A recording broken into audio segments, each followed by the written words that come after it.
Think about the chromatic scale and how you actually learned the chromatic scale.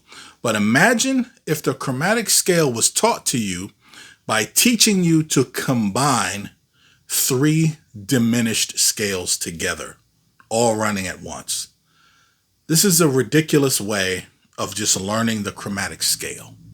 And I feel like the same thing has happened when it comes to learning the blues. So in this video, we're going to learn about a mode that is actually missing from all of music theory, in classical and in jazz. Now, I'm working on a video on how to turn every mode of the major scale into a dominant 7 bebop scale. When you do that, the second mode becomes what I call Dorian dominant. Now, remember, this is a bebop scale, so we're going to add a note.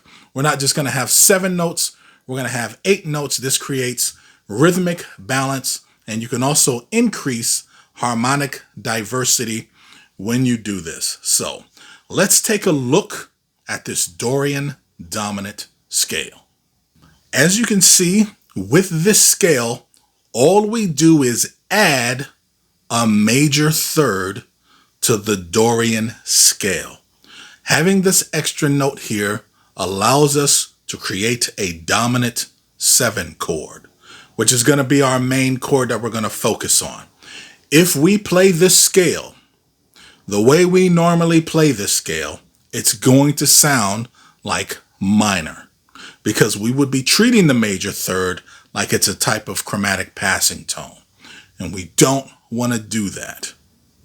What do we call the notes of the scale? D, E, F, F sharp, G, A, B, C, and D.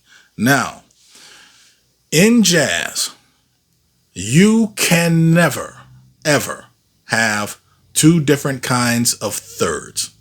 You cannot have a major and a minor third at the same time. One is a major third, in this case the F sharp, and the other one is a sharp 9. This is one of the unspoken absolutes. You cannot have 2 different kinds of thirds, and likewise 2 different kinds of sevenths, including a diminished 7th. In jazz, there is no diminished 7th. It's a 6th. In the same way, there is no diminished 3rd. It's just a 2nd. Now, I created a whole video talking about this, but I'm just going to sum it up here. There is an actual diminished 7th in classical, and it is derived from the 7th mode of harmonic minor. We do not derive diminished from harmonic minor in jazz. Does not exist. What we wind up using are 2 different kinds of diminished scales. One scale that leads with a whole step has a major 7. The scale that leads with a half step has a flat 7 or a dominant 7. We even sometimes call it a dominant diminished. Okay, getting back to this video and the subject at hand, that gives us 2 ninths. We have a natural 9 and we have a sharp 9. This is one of the most common things that you hear in pop, jazz, funk, R&B, but it's never really talked about as having 2 ninths. Let's see if you recognize this super famous James Brown song. In the first 5 seconds, you hear both 9s. Let's see if you recognize it.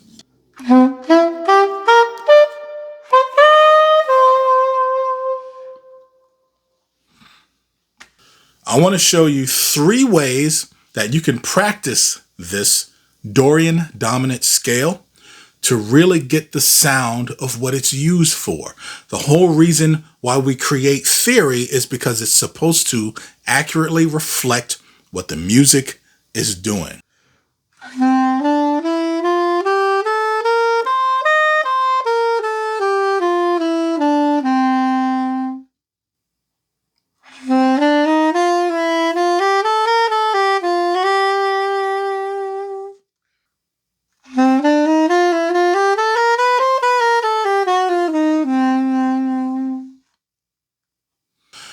I want to introduce melodic minor.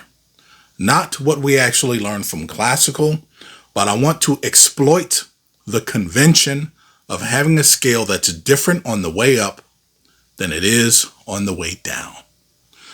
The way we can most effectively use this to exploit the sound of this Dorian dominant is to do this.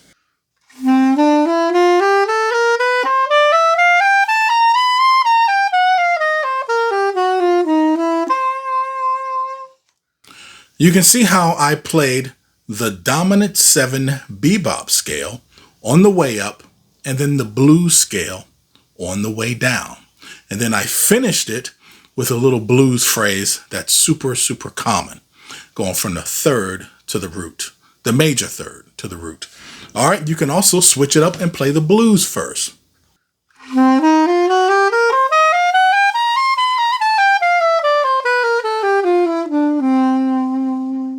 This is the way I would love to teach jazz. Teach it in such a way that most accurately reflects what the music does. Understanding this Dorian dominant scale and how we use it can most effectively allow us to be able to sound like what it is that we're hearing in recordings. All right.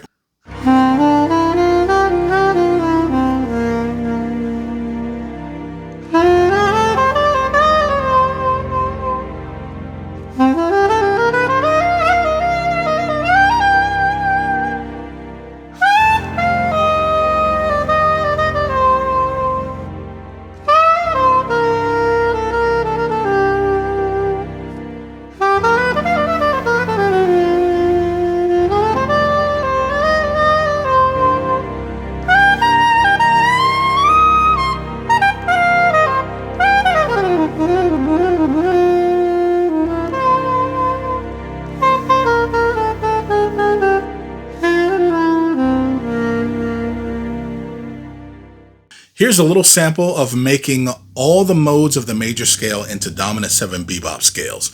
Here's a little sample of that so that way you guys can get juiced for the next video that's coming out.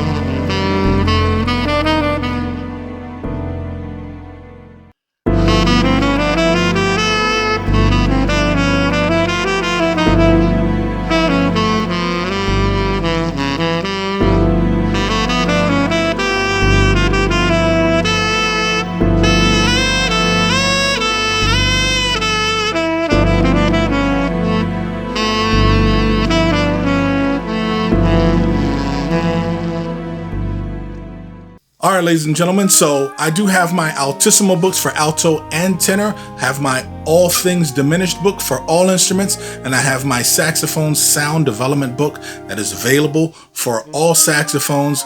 All of those are available as a digital purchase on PayHip. If you like this kind of content and you want to support the channel, you can buy me a delicious piece of cake.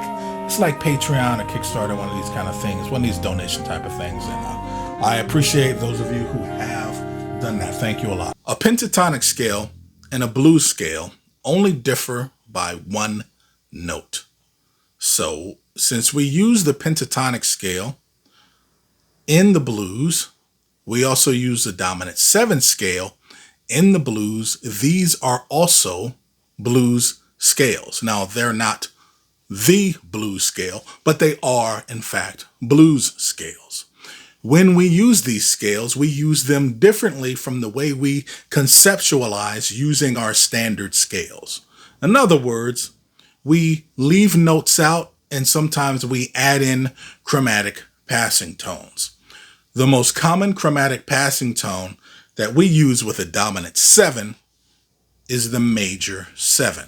So here's your regular dominant 7 Mixolydian scale. Major 7 chromatic passing tone.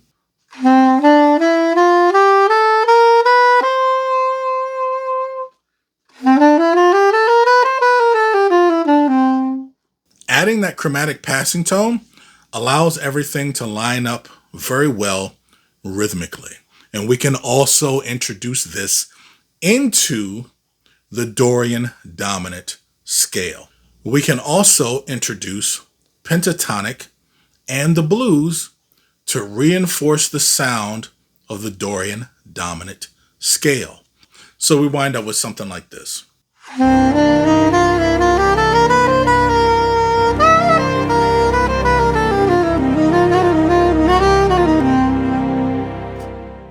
I have on my PayHip page a free PDF on how to use every note in the chromatic scale to reinforce the sound of major, Ionian, minor, Aeolian, and also Phrygian. I didn't really talk about Phrygian in the video that I made, but Phrygian also. I'm working on the other three, which is Lydian, Dorian, and Mixolydian. What about Locrian? Locrian isn't really a mode in jazz. Locrian is really just an extension of Mixolydian, and I will very often refer to it as Mixo-Locrian. Since we can add pentatonic and the blues to reinforce the sound of Dorian dominant, sounds like this. I'm also going to add that chromatic passing tone, which we call a dominant 7 bebop scale. So you can get something that sounds like this.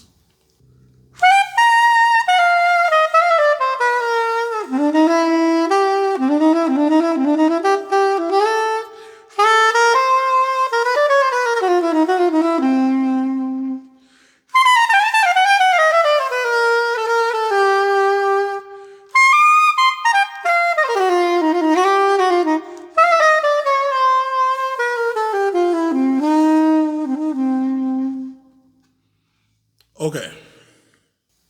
We can get all of that by creating a scale that is much more fundamental. And then we start to play off of that, and you can see how easily it gets incorporated into the music that we love. I'm going to do a bit of wizardry here. I'm going to play 3 different blues scales, all of which will reinforce the sound of G major or concert F major.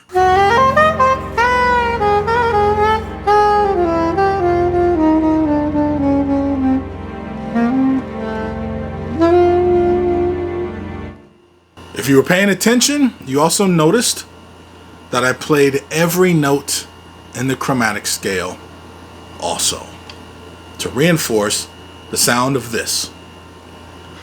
All right, thanks for tuning in, ladies and gentlemen. That's all I got for you. See ya!